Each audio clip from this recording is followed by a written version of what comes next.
नमस्ते दोस्तों, कैसे हो आप सभी। आज की इस क्लास में हम प्रायिकता के बारे में चर्चा करेंगे। ठीक है दोस्तों, अगर किसी ने हमारी पिछली कक्षाएं नहीं देखी तो वो हमारी यूट्यूब चैनल पर जाकर पिछली कक्षाएं देख सकता है। उसमें हमने पार्ट 1 पार्ट 2 बहुत अच्छे तरीके से समझा रखा है। ठीक है दोस्तों, आइए। दो सिक्के को उछालने पर घटना। हमने एक सिक्के संबंधी पढ़ी थी कि एक सिक्के को उछालने पर कुल परिणाम क्या आएगा। कुल परिणाम 2 आता है, हेड आ सकता है और टेल आ सकता है। उसका अध्ययन हमने पिछली कक्षा में कर लिया था। आज हम अध्ययन करेंगे दो सिक्कों को उछालने पर कैसे और किस तरीके से प्रश्न पूछे जाते हैं। ठीक है दोस्तों, सबसे पहले दो सिक्कों को उछालने पर घटना।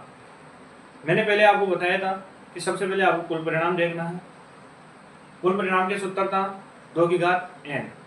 सिक्कों संबंधी कुल परिणाम का सूत्र था 2 की घात n। n क्या थी? सिक्कों की संख्या। यहाँ दो सिक्के उछाले गए हैं तो 2 की घात 2। 2 का स्क्वायर कितना होता है? 4। तो कुल परिणाम कितने आ गए? 4। अब दो सिक्कों को जब आप उछालते हो तो परिणाम क्या क्या आ सकते हैं? हेड हेड भी आ सकता है, टेल टेल भी आ सकता है, हेड टेल भी आ सकता है और टेल हेड भी आ सकता है। ठीक है दोस्तों, इस बात का आपको पता रहना चाहिए जब भी आप ये क्वेश्चन हल कर सकते हो। देखिए, कुल परिणाम में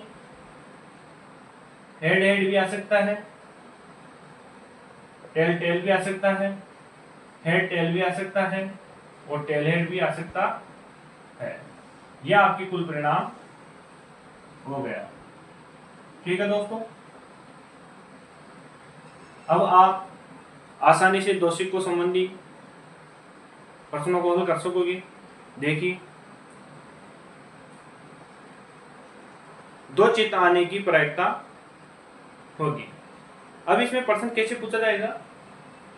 दो सिक्के को उछालने पर या एक सिक्के को 2 बार उछालने पर दो चित्त आने की प्रायिकता होगी। अब आपको पता है दो सिक्के को उछालने पर कुल परिणाम 2 बार हेड आ सकता है, 2 बार टेल आ सकता है, 1 बार हेड टेल आ सकता है, टेल हेड आ सकता है। ठीक है दोस्तों, यह आपको पता है। अब इसमें आपको पूछा है दो सिक्के को उछालने पर 2 बार चित्त आने की प्रायिकता। अब देखिए दोस्तों, इसमें 2 बार चित्त कितनी बार आ रहा है? इसमें ही आ रहा है, इसमें नहीं आ रहा है, इसमें भी नहीं आ रहा है, इसमें भी नहीं आ रहा है।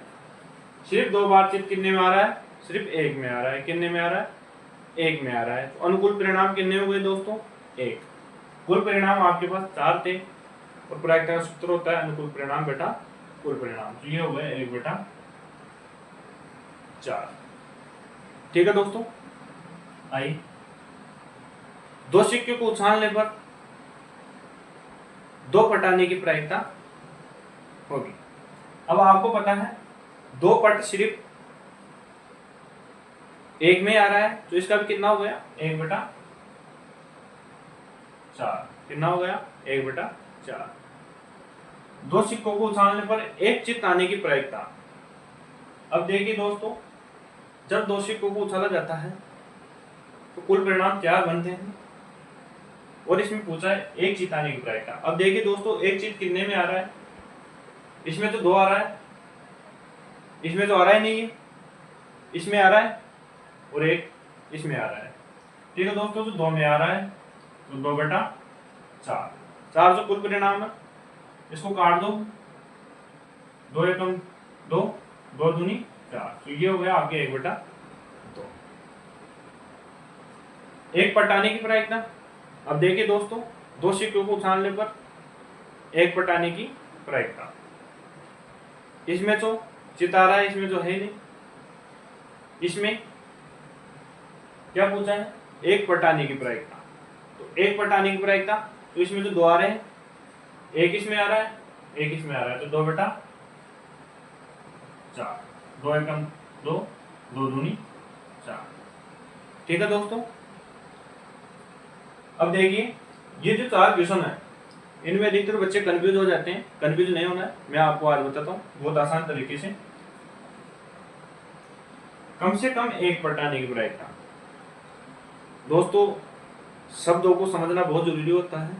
शब्दों को समझे बिना हम आंसर नहीं दे सकते। इसमें बोला है कम से कम एक पट आने की प्रायिकता। कम से कम का अर्थ है भाई कम से कम एक तो आना ही चाहिए, ज्यादा से ज्यादा कितना भी आ सकता है, लेकिन कम से कम एक पट तो आना ही चाहिए। दो भी आ सकता है, दो सिक्कों को उछालने में दो ही आएगा, सीधी सी बात है, ठीक है। कम से कम एक पट जो आई, कितनी बार है, एक पट जो आई, ज्यादा ज्यादा कितनी बार भी आई तो देख ही। कम से कम पूछा है हेड हेड, इसमें जो चिता रहा है पट तो आ रहा ही नहीं है। इसमें पूछा है कम से कम एक पट आने की प्रायिकता, इसमें दो आ रहा है, ये चलेगा क्योंकि उसने पूछा है कम से कम एक पट आने की प्रायिकता। कम से कम ज्यादा से ज्यादा कितना भी हो सकता है, तो एक पट पूछा है, कम से कम पूछा है, लेकिन कम से कम ओनली ये नहीं पूछा है एक पट आने की प्रायिकता, उसने पूछा है कम से कम। तो कम से कम कितना भी आ सकता है, ज्यादा से ज्यादा कितना भी आ सकता है, ठीक है दोस्तों। ये भी काउंट होगा, एक तो काउंट होगा ही, 1 2 3, तो कितने हो गए 3। अनुकूल परिणाम कितने हो गए 3, कुल परिणाम 4, तो ये वो 3 बटा 4। कम से कम एक चित आने की प्रायिकता, कम से कम एक चित आने की प्रायिकता। उसी तरीके से इसने बोला है कम से कम एक चित तो आना ही चाहिए, ज्यादा से ज्यादा कितना भी आ सकता है, ठीक है दोस्तों। तो कम से कम एक चित तो आए, इसमें दो आ रहे हैं, काउंट होगा, ठीक है दोस्तों, ये काउंट होगा। इसमें ये काउंट होगा या नहीं होगा, ये नहीं होगा क्योंकि ये टेल है, ये पट है, ये काउंट नहीं होगा। ये काउंट होगा, ये काउंट होगा, तो 1 2 3, 3 बटा 4, ठीक है दोस्तों। अधिक से अधिक एक पट, ज्यादा से ज्यादा एक पट, कम से कम तो कुछ काउंट होगा ही, हेड नहीं आना चाहिए और पट कितने भी आ सकते हैं, ठीक है दोस्तों। देखिए उसी तरीके से 1 2 3, तो 3 बटा 4। अधिक से अधिक एक चित आने की प्रायिकता, अब अधिक से अधिक एक चित कम से कम भी काउंट तो होगा ही उसमें, तो 1 2 3, टेल तो आना ही नहीं चाहिए ना उसमें, फिर हो गया 3 बटा 4, ठीक है दोस्तों। आशा करता हूं कि आपको समझ में आ गया होगा। आपको मात्र ध्यान इतना रखना है, कुल परिणाम के लिए, सिक्कों संबंधी कुल परिणाम के लिए 2 की घात n का ध्यान रखना है। 2 की पावर कितनी होती है n, n क्या है, सिक्कों की संख्या है। अगर एक सिक्का उछले तो 1 पावर लगाओ, 2 सिक्का उछले तो 2 पावर, 3 सिक्का उछले तो 3 की पावर लगाओ। देखिए दोस्तों, अब हम 3 सिक्कों को उछालने पर जो घटनाएं हमारे एग्जाम में पूछी जाती है, बोर्ड एग्जाम में पूछी जाती है, उनसे संबंधित अध्ययन करेंगे, ठीक है दोस्तों। आइए, 3 सिक्कों को उछालने पर घटना, हमने एक सिक्के संबंधी पढ़ ली, 2 सिक्के संबंधी पढ़ ली। अब हम 3 सिक्कों को उछालने पर क्या क्या घटनाएं हो सकती है उसके बारे में अध्ययन करेंगे। दोस्तों सबसे पहले आपको कुल परिणाम ज्ञात होना चाहिए। 3 सिक्कों को उछालने पर कुल परिणाम क्या क्या आ सकता है, इसके लिए आपको मैं जैसे बताता हूं वैसे लिखना है।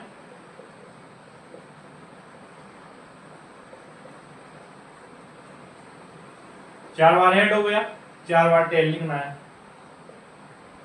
2 बार हेड, 2 बार टेल लिखना है, ठीक है दोस्तों। 4 बार हेड, 4 बार टेल, 2 बार हेड, 2 बार टेल, 2 बार हेड, 2 बार टेल, 1 बार हेड, 1 बार टेल, 1 बार हेड, 1 बार टेल, 1 बार हेड, 1 बार टेल, 1 बार हेड, 1 बार टेल, 1 बार हेड, 1 बार टेल, ठीक है दोस्तों। 1 2 3 4 5 6 7 8, ये आपके कुल परिणाम हो गए दोस्तों। इसकी शॉर्टकट यही है, 4 बार हेड, 4 बार टेल, 2 बार हेड, 2 बार टेल, 2 बार हेड, 2 बार टेल, 1 बार हेड, 1 बार टेल, 1 बार हेड, 1 बार टेल, 1 बार हेड, 1 बार टेल, 1 बार हेड, 1 बार टेल, ठीक है दोस्तों। अब ये चाहे कोई सा भी क्वेश्चन पूछे हम उसका उत्तर दे सकते हैं आसानी से, ठीक है दोस्तों। अब एग्जाम में आ जाए, 3 सिक्कों को उछालने पर 3 चित आने की प्रायिकता। अब आपको यह पता है 3 सिक्कों को उछालने पर कुल परिणाम के लिए 2 की घात n, n क्या है, सिक्कों की संख्या है। अब बार सिक्के कितने उछाले गए हैं दोस्तों, 3, कितने उछाले गए हैं 3, 2 की पावर 3 लगा दिया, 2 दूनी 4, 4 दूनी 8, 2 का घन कितना हुआ 8, कितना हुआ 8, तो कुल परिणाम कितना है 8, 8 तो आ गया आपके। कुल परिणाम। अब प्रश्न में देखिए क्या पूछा है, 3 सिक्कों को उछालने पर 3 चित आने की प्रायिकता। अब देखिए दोस्तों 3 चित कितने में आ रहा है, 3 चित कितने में आ रहा है, एक में, इसमें 2 आ रहा है, इसमें भी 2 आ रहा है, इसमें 1 आ रहा है, इसमें 2 आ रहा है, इसमें 1 आ रहा है, इसमें 1 आ रहा है, इसमें आ रहा ही नहीं है। ठीक है दोस्तों, तो 1 में आ रहा है तो 1/8 कितना हो गया, 1/8। कुल परिणाम तो 8 होगा। ठीक है दोस्तों, कुल परिणाम तो कितना हो जाएगा 8, इसमें कोई शक नहीं है। फिर इसने पूछा है 3 पटाने की प्रायिकता। अब हमें पता है इसमें तो आ रहा ही नहीं है, इसमें 1 आ रहा है, इसमें 1 आ रहा है, इसमें 2 आ रहा है, इसमें 1 आ रहा है, इसमें 2 आ रहा है, इसमें 2 आ रहा है, इसमें 3 आ रहा है, तो कितने में आ रहा है, 1 में आ रहा है, तो 1/8 कितना हो गया दोस्तों, 1/8। अब इसने पूछा है 3 सिक्के को उछालने पर 1 चित आने की प्रायिकता। कितना चित आने की प्रायिकता, 1 चित, मात्र 1 चित आना चाहिए। कितना आना चाहिए, 1 चित। अब देखिए दोस्तों इसमें 3 चित आ रहा है, ये काउंट नहीं होगा, इसमें 2 आ रहा है, ये भी काउंट नहीं होगा, इसमें भी 2 चित आ रहा है, ये भी काउंट नहीं होगा, ये काउंट हो जाएगा 1, ये भी नहीं होगा, ये हो जाएगा। ठीक है दोस्तों, 2 और 1 3। इसने पूछा है 1 चित आने की प्रायिकता। इसमें 3 आ रहे हैं, ये काउंट नहीं होगा, इसमें 2 आ रहे हैं, ये भी काउंट नहीं होगा, इसमें 2 आ रहे हैं, ये भी काउंट नहीं होगा, इसमें 1 आ रहा है, ये काउंट हो जाएगा, इसमें 2 आ रहे हैं, ये भी काउंट नहीं होगा। ठीक है दोस्तों, इसमें 2 आ रहे हैं, ये भी काउंट नहीं होगा, इसमें 1 आ रहा है, ये काउंट हो जाएगा, इसमें 1 आ रहा है, ये भी काउंट हो जाएगा, तो कितने हो गए 3, तो 3/8।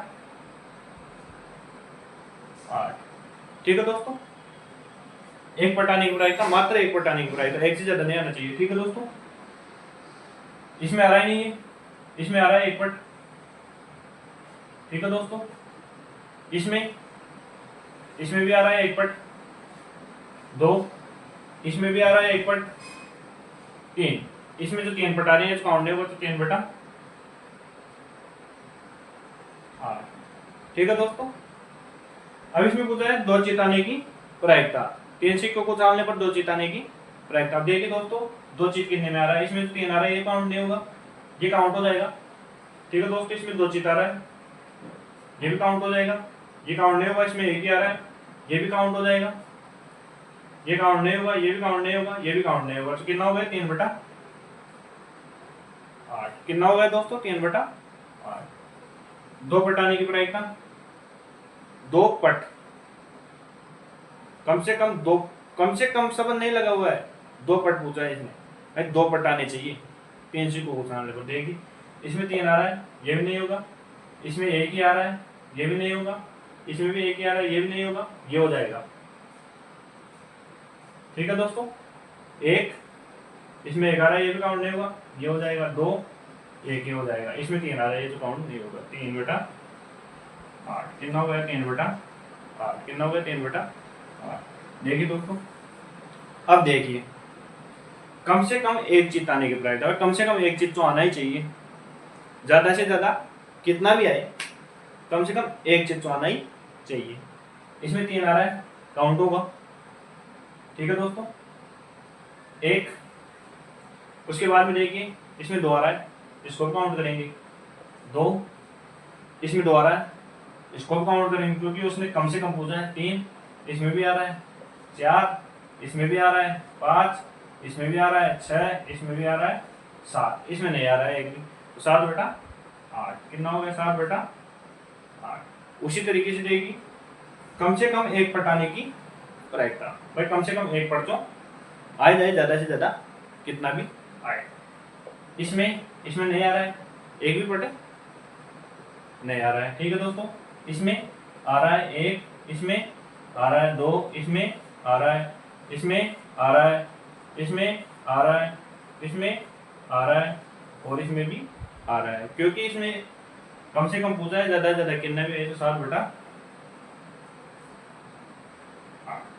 ठीक है दोस्तों, आज की इस क्लास में हमने सिक्कों संबंधी अध्ययन किया। सिक्कों संबंधी प्रश्न आपका बोर्ड एग्जाम में नहीं, मैं आपको गारंटी देता हूं कि आगामी जो भी कंपटीशन होगा और उसमें प्रोबेबिलिटी का जो भी चैप्टर होगा उसमें आपका क्वेश्चन सिक्कों संबंधी प्रश्न गलत नहीं होगा। ठीक है दोस्तों, बने रहिए हमारी यूट्यूब चैनल के साथ। वीडियो को ज़्यादा से ज़्यादा लाइक कीजिए, शेयर कीजिए, हमारे YouTube चैनल को सब्सक्राइब कीजिए। मिलते हैं अगली कक्षा में नए जोश, नई ऊर्जा, नए उत्साह के साथ। ठीक है दोस्तों, धन्यवाद।